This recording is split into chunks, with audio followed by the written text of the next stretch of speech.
Well. Welcome back to New York Sports WickerMedia. I am Watch2K99. Thank you for taking the time to watch this video. So the title of this one's pretty interesting, right? What did Nick Mangold do for my father and I? Just seems really strange, but I'm going to tell you a little story. So this all goes back to when I made my visit up to New Jersey for the Jets opening weekend and surprised a bunch of folks. If you haven't seen that video yet, I'll put a link to it in the description when I chronicled my whole travel up to New Jersey. I'm really proud of that video, and I had a fantastic time being up in New Jersey, plus putting the whole video together. So if you haven't watched it, if you have 20 minutes, man, I'd really appreciate it if you would. So we went up to ShopRite. It was Nick Shine, Mark Riz, and Nick's son, Nicky. We were doing some tailgate shopping at ShopRite. I hadn't been in the ShopRite in about 20 years, so it felt a little bit crazy to be back inside one of them. But we left, and I realized, wait a second, I was hoping to get some of that Nick Mangold barbecue sauce. Because, you know, Nick Mangold, as you can tell by the jersey, he's one of my favorite Jets of all time. Probably top 3. I've just always been a big Mangold guy.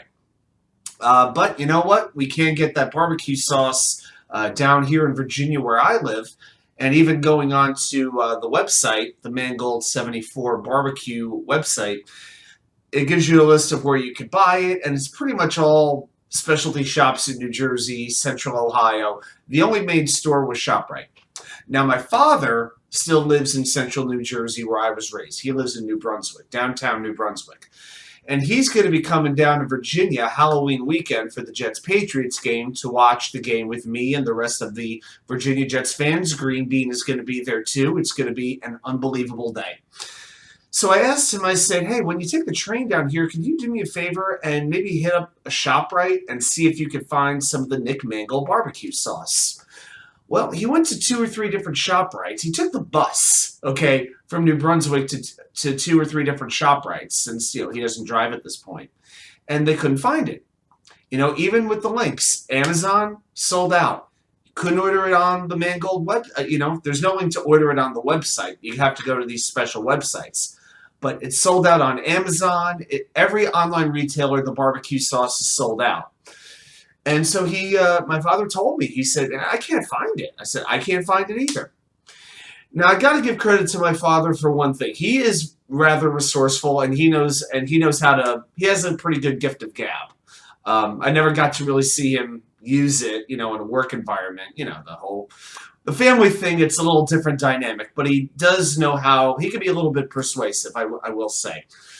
He calls the phone number on the website.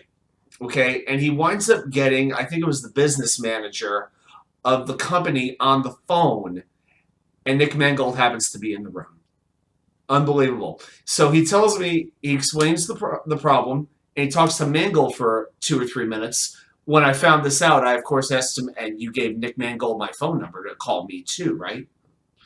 Unfortunately, that didn't quite happen. I don't think my dad was really as in awe, being that he's a Dallas Cowboys fan.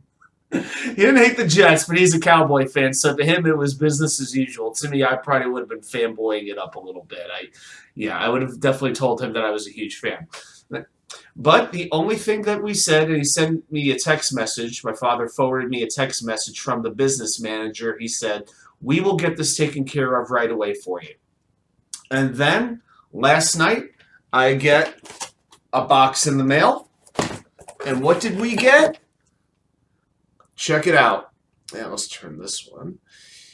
Both of the Nick Mangold barbecue sauces. We got the OG and we got the spicy one. So the spicy one is a whole lot of heat with a little sweet, and the OG barbecue is sweet with a little heat. I like the logo with the Mangold beard on that. I think it's pretty sweet. But yeah, they definitely look like good quality barbecue sauces. No corn syrup, which, to be honest, I actually look at that when I buy barbecue sauce. That's one of those things I really do check the ingredients. I want to make sure I'm having a pretty good product. And I'm not a fan of overly sweet barbecue sauce. I want to taste the smoke, the spice. If you remember when I did the review on the sauce from Buffalo Wild Wings, I really broke that down. Like, I really tasted the tomato and I tasted the heat, but I didn't taste a whole lot of the spices or a whole lot of smoke in them. So I haven't decided what I'm going to use these on yet. I'm thinking about it, but when I do try these out with whatever I'm making, whether it's chicken pieces, maybe it'll be a pork roast, something like that. Don't know about ribs. I'm pretty good at cooking, but ribs, it's hard to do in the oven and make them taste really, really good, in my opinion. But when I do try these sauces out, I will let you know, and I will put a video up. But I wanted to share that story, and I wanted to thank Nick Mangold. I don't know if I'll ever see it, but I want to thank Nick Mangold and his business for taking care of both my dad and I, because my dad got 2 bottles of sauce as well. I know he's making some pork shoulder this weekend. He's going to put these sauces on them. So just wanted to come on and share that story. It's Wednesday morning as of I'm recording this. So if you see this video, remember, Jets Chaos channel tonight. Jeremy and I are going to be torturing ourselves for Super Chats because, you know, we're that types of guys, you know. Horrible English, but you know what I mean.